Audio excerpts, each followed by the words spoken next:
Hitendra Mehta, let me quickly draw you in here, ASSOCHAM co-chairman who's also live with us. Hitendra Mehta, from today's address by the Finance Minister, what have we been able to decipher about the government's vision forward? Also, of course, what their emphasis has been on and the results from that emphasis in the last few years and the vision forward that the FM also attempted to lay out today.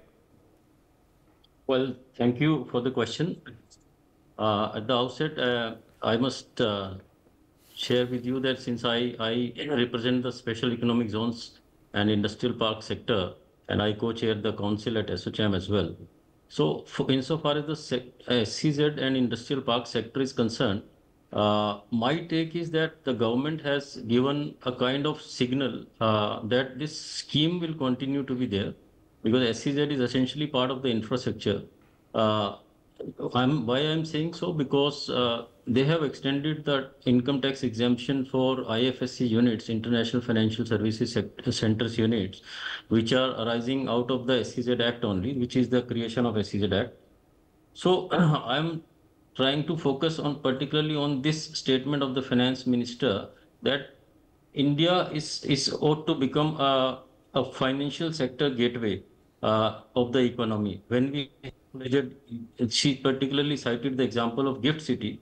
So we have one Gift City which is doing so good, so well, and we have seen that Gift City has been able to attract many financial institutions from across the world, and the banks, foreign banks from across the world, National Stock Exchange, and other financial sector constituents. They have already, gone and set up their presence in the Gift City, which is International Financial Services Center. So I think if India can have, 2 or 3 more such, gift cities, maybe one in south, one in north, and one in east. So India will see a huge change in the financial sector landscape, and then we will have, I think, a much larger impact on the economy as a whole, from by becoming the financial sector's gateway of the world actually. So by having Gift City, we are able to compete with the financial sectors of United States, UK, or other developed countries. So having said that, I see that this budget is focused on development. That goes without saying. The finance minister's indication that 10% increase in the infrastructure spend, which is quite huge, I think quite encouraging for the economy. There's no denying about that. But one expectation which we were hoping that there will be a clarity on the special economic zones policy by the government, because we expected that the existing SEZs could be amended, and whatever changes are to be introduced, government could do that, because we have already well-established legislative framework on SEZs. But then there were this presentation of the Desh bill, which seeks to replace the SEZ Act. So that actually sends a different signal altogether. So we are not having a clear policy clarity whether there will be Special Economic Zone Act and SEZ scheme will be retained, or there will be a new law which will replace the SEZ Act. Okay. See, why I'm saying so? Because SEZs, as on today, if I was to share with you some numbers, so we have last year's exports from these Special Economic Zone, which were around 155 billion US dollars, right? Which is nearly 1/5 of the India's total export. Yes. And SEZs employ directly 3 million people and indirectly double of that number, around 6 million people indirect employment they generate. So government could have considered to have a separate policy for manufacturing sector SEZs, okay, and separate policy for service sector SEZs. Okay. So this could have actually helped, to utilize nearly 20,000 hectares, land which is available in these special economic zones, notified special economic zones. So that's perhaps something that, that you would hope for in the full-fledged budget, perhaps later in the year. Arjun, let me draw you back in here now also on, how much of change you have seen in your sector in the last 2-3 years. We were hearing from another player, although that's more in the consumer electronics, about, the changes that have happened in domestic manufacturing and whatnot with the government policies. What are the changes you've seen in your sector in the last few years, and what more perhaps is needed to further encourage companies from abroad to come and make in India, assemble in India, and also encourage our products going global? We've definitely seen a lot of growth in the domestic manufacturing. There have been a lot of companies who are coming in, setting up production lines here, not just for TVs, for other products as well.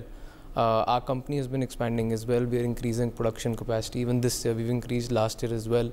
And but in terms of direct benefit to our industry, we haven't seen any major benefits that have been directly given to the television manufacturing industry so far, and which directly would impact our future plans. But in terms of indirect activities such as the infrastructure developments or something that would give a direct impact to our industry, we haven't seen that yet. But we have been hopeful, and we have been requesting since last couple of years that some form of benefit can be given to our industry, so that we can see more positive sales and towards bigger sizes if I come directly to the product, because largely the product that which has the major sales until last year was a 32 inches TV. And coming back to my quote which I made earlier was that the GST slab should be made same for the bigger sizes as well, which are greater than 32 inches, 43 inches and 55 inches, which are majorly taking place now. And this year they have increased their share. Having just one slab for GST would make a direct impact on the sales. And even in today's budget we heard that there is the overall welfare of the people of the country has improved, and which directly shows on the sales on the bigger sizes as well. But we feel some interest towards the TV manufacturing industry should be taken, as it's already I think $11 to $12 billion market already in India, and we are hopeful that in the coming 2 years we can push for export also from our country, and are hopeful that India can become the manufacturing hub for the world. Okay. Yes. Well, we certainly will hope for that trend to continue. Rakesh Rangi, let's quickly bring you in also here on some of the other aspects of the budget which stood out, apart from, of course, infrastructure, clean energy also spoken about, the Lakpati Didis, how self-help groups and how that kind of rural employment has also transformed not just the face of Indian villages, but particularly women there in rural India. And it's very fitting that a woman finance minister made that reference and that announcement and focus today. So I think we see the focus on the budget was on Garib, Mahila, Yuva and Andata, that's a farmer. These are the four castes that the PM has spoken about. Yes. Yeah. And see what happens, they talk about Mahila, and you see gradually the government, any government in power, has been trying to see if they can give some impetus, some special deductions, some exemption as regarding women is concerned. That always have been there basically. And I think the role they are playing so important as the country progresses, as the growth rate continues. The role will become more and more bigger, more and more important, more and more pivotal, and you see that something more needs to be done by the government. And government must do it also, basically, to give to this lopside between male and women, that needs to be corrected also. There's more, there's a big gap up basically. And if you uplift the women, then you'll find there's something government has to come up, especially for the women is concerned, to bring it. And it will bring a good parity in the whole government, basically, the whole country, the whole economy is concerned. And now the role which women is playing, if you see it, they're finance minister, we have a lady as a finance minister, it is CEOs, so many CEOs have come, the role, the dynamics, the graphics which are changing are totally moving in a very positive direction, which is the need of the hour. There has to be a balance. There has to be some sanity in the economy by putting them into the same, more or less same or similar, not equal, but same or similar. So I think government has given that push. They have especially talked about it. There have been quite a few times there was a mention about the women is concerned. And rightly so the government is pursuing it, bringing it to that direction, bringing it to parity, or could be a likely parity sort of thing in time to come. Do you see tax slab changes, anytime in the offing, Rahul? And tax incentives or not quite? Is that something that now governments are moving away from? I agree with you. I don't see changes in the tax slab or the tax incentives. On the other hand, we have the sunset clauses on quite a few tax incentives, and some of three of them got extended by a year, this being the interim budget. But I think the trend for going away from taxes as a tool to incentivize the behavior would be there, and therefore we may not see significant tax incentives and neither change in the tax slabs in the offing. That's my view on this. Okay. Varun, what further would you want? You were telling us about how your sector has transformed earlier in your opening remark. What further would you, want in the next few years to continue this growth story for domestic manufacturing and for players, to further enter this sector, and also perhaps, have players from abroad coming in, as I said earlier, to assemble in India, to make in India, to source from India? Yes, certainly. So in this category, so I spoke about the fact that there have been reduction in some import duties and components for some product categories, subcategories within smartphone manufacturing. So I mean, that's a welcome gesture by the government that we definitely welcome, and we are hoping that in the final budget that this gets extended to not just smartphones but also subcategories of consumer electronics. That is A. B, the biggest push or impetus that the government schemes have added for the manufacturing sector is the PLI scheme, which is the production linked incentive schemes. So this has been the biggest push, where a lot of manufacturing enterprises have been given with where they qualify beyond a certain investment into the manufacturing, they qualify for a certain amount of schemes. However, right now the scheme is only limited to smartphones and some other categories. We hope that this the qualifiers relax, so that more MSMEs and smaller enterprises are able to qualify and able to use the PLI scheme, and also it gets extended to other consumer electronics as a category.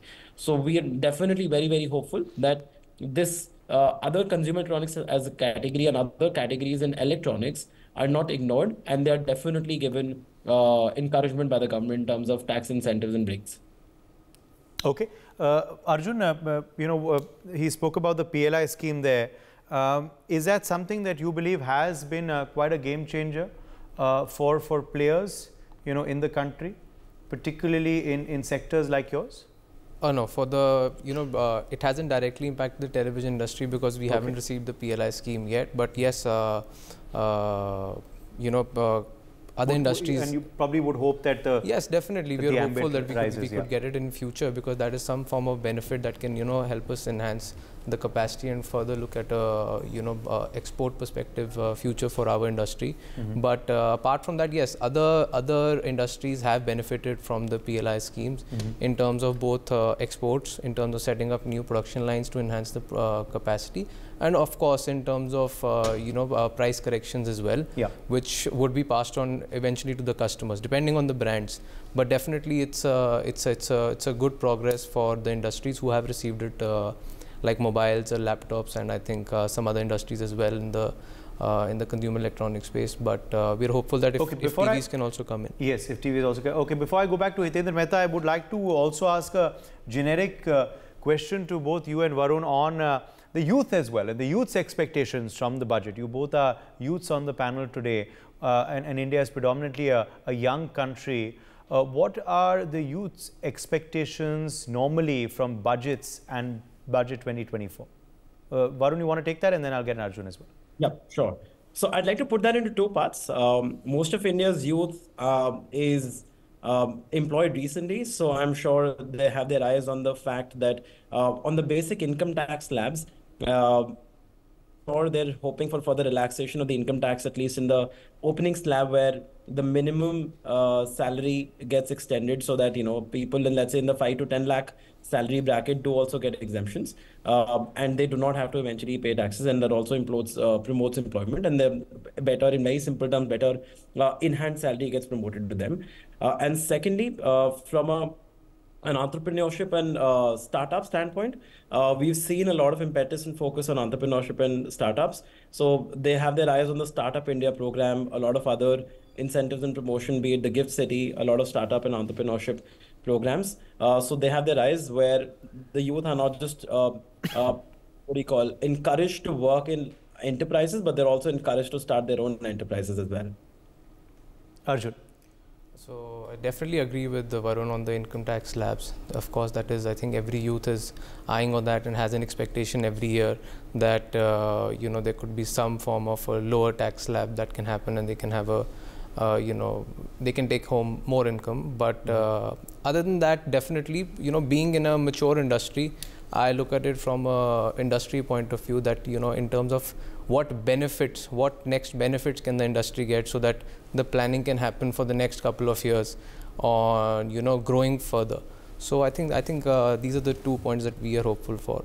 Yes. Hitendra Mehta, you know, coming back to now CapEx, why do you believe the government has, you know, concentrated on the capital expenditure spending and kept it at such a high percentage, you know, through the years? Do you believe that has resulted in transformation of our structural economy in the last few years?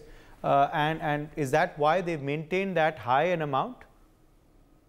Yeah, that goes without saying. I mean, you can see the examples of China or any other economy or fast developing economy.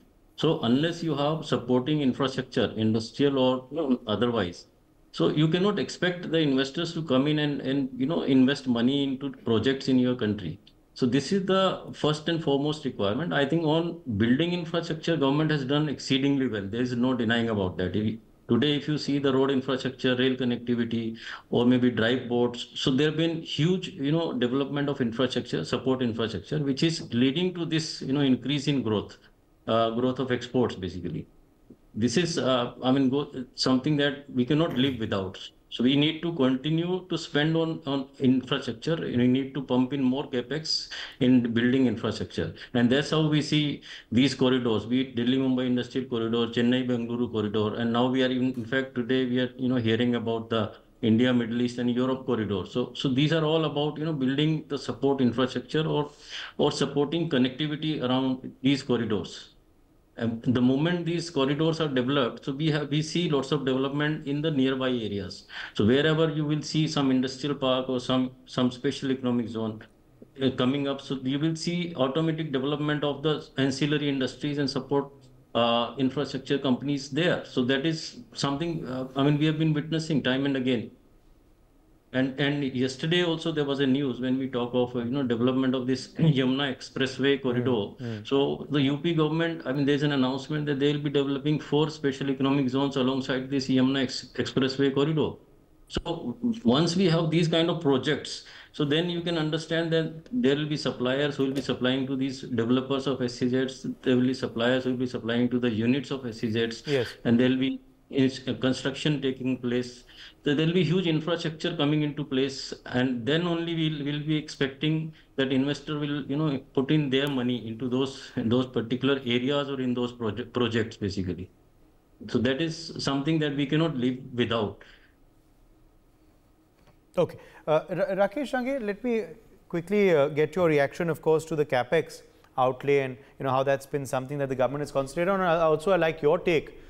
You know, since you're also, you know, an expert on tax. Rahul, interestingly, saying that the government now is moving away from direct, you know, tax incentives or direct tax benefits and tax slab changes, you know, per se, providing that kind of relief to citizens and more on the compliance aspect and, you know, relief aspect on ITR filing. But do you expect that there could be a tax slab changes in the offing? Just to answer the first part. See, the government has announced very clearly the intent that we will not continue to give too much of exemptions or deductions. Generally that. They say we will phase it out actually. This is the intent of the government, and it started also. But in the meantime, you see there was a challenges when China became a very manufacturing became very strong. The PLI came. So it is a clear incentive. The total outlay of PLI is more than 2 lakhs crore or something like that, basically. And it continues to expand, and the government has made the intent clear. We'll continue to add more PLI if there's a need of the R is concerned. So that was one intent of the government. But when it came to implementation, when it came to the need of the R, because it was a compulsion to give incentive, or if you want to have more manufacturing in India, you really want to have a China One policy, then you need to encourage manufacturing, and for that you need to give some incentive, and then the PLI came into that. So this is one thing. The intent was there, but when it came to implementation, the government did realize, and that was actually a right decision. How do you promote manufacturing in India? If you see as compared to the GDP, you are 17 odd %, which has gone down. So this may help or make you stronger in sector. At least you're not dependent on any particular country for high supply level, like in semiconductors. India imports 98%. So then you need to give a PLI, special PLI is coming only for semiconductor, so you incentivize that. So this is one part. As taxation is concerned, which was the second part, taxation government intent is very clear. We will not like to give too much of incentives, but we like to reduce the rates moderately, which is applicable for every industry, but not give special incentive industry-wise in direct taxes. So that's their policy that perhaps will continue if they come back to power. That is Jasmine Sha. Let me quickly draw you in here as well. Vice Chairperson, DDC Delhi. Welcome. Thank you for being with us, Jasmine Sha. Your first comment on the Union Budget 2024, the interim budget presented by the Finance Minister, Nirmala Sitharaman, today. What did you make of it? What is your first overall assessment? You know, this is yet another bag of jumlas or empty promises, which unfortunately has become a habit under the Modi government for the last 10 years. Today, the country is facing perhaps one of the highest levels of unemployment. We have been faced with continuously high levels of inflation, and lot was expected that at least, on the name of a pre-election budget, some headway will be made on that front. Look at the case of unemployment. Prime Minister Modi had promised in 2014 that he'll create 2 crore jobs every year for the next 5 years or 10 years. So by now, 20 crore jobs should have been created. Did today any number was forthcoming in the budget? We were expecting some big announcement to be made, but not a single number was revealed कि jobs ही create नहीं हो रहे हैं economy में, and that is the harsh reality. Last year, in fact, in the parliament, the Modi government said that they managed to create 1.25 crore jobs in 9 years. So that is the reality, complete underachievement on the front of creating private sector jobs. We talk about PLI and giving a lot of incentives to big industry, but when it comes to saying how many jobs have been created against that, this government goes completely silent. Let's talk about government jobs. There are 10 lakh vacancies in the government or the public sector today. At least that could have been resolved. That was immediately in the hands of the Modi government. Even there, very little headway has been made. And that is the reality. This is a complete disappointment. It's a betrayal as far as the youth are concerned. Let's talk about inflation. We know that the country has seen the highest inflation in the last 45 years. We talk about the prices of petrol, diesel, LPG. When a state election happens, the same BJP goes and promises that they will reduce the prices of LPG. But when it comes to the union budget, no relief at all. Middle class tax relief, no relief at all. They were very comfortable cutting and slashing corporate taxes a few years back. Some 5 lakh crores was the hit that the budget took at that time. But when it comes to the Aam Aadmi, when it comes to the middle class, there is absolutely no relief. And lastly, let's talk about this entire, I would say, the empty idea of Viksit Bharat. By 2047 we'll make a developed country. We know that no country can prosper unless you invest in health and education. What has happened on that front? Absolutely shocking progress. The same budget allocation, the allocation for education is only 2% of the budget. 2% of the budget. Delhi government, AAP government is spending 25% of its state budget on education. The union government spends 2%. I think it's a mockery. These are only empty slogans and empty jumlas. But Jasmine Sha, voices from government come out and say that it was an interim budget. Why expect big bang announcements in this budget if they made the announcements and you would critique it by saying that they're not doing it in the spirit of an interim budget and a vote on account? Also, General VK Singh, who we were speaking to a short while back, says opposition should look within rather than critiquing and criticizing just for the sake of it. They should look within at what they did earlier and what they are doing now in the states where they are in power. Well, nobody is saying that go out and make some unbelievable promises, but basic and simple reprieve. At the end of the day, this is an interim budget. You can still make a lot of important commitments. At least acknowledge the two biggest issues facing the Indian masses. Unemployment is not a trivial issue. At least you will give, if you're not making a new announcement, you will give a stock of what has happened. I mean, think about, metro rail was announced, but there was a bullet train that was announced in 2016 with the promise that 2022 mein, by 2022 bullet trains would be running. What happens in 2024? No mention. So every year you come, make new promises, many new promises, mind you, many new promises were made in this budget also, but you never give any account of the earlier promises. And that shows this is nothing but empty jumlas. And I don't think it is a fair point to say that opposition should not critique the Modi government. Sorry, we are not the state of what majority of the media today is, who are barred from critiquing Modi government. It is the job of the opposition to critique Modi government. Today is the union budget. The day Delhi budget is presented, we welcome everyone to critique, challenge us that we should have done better. But today is the day where the Modi government should be under the scanner. And unfortunately, it's an extremely disappointing budget. It does no good to any of the middle class or the poor classes in India today. They have, of course, spoken about the outlays for various sectors. As you're saying, the health and education sector, you're not happy with the kind of percentage spending on that.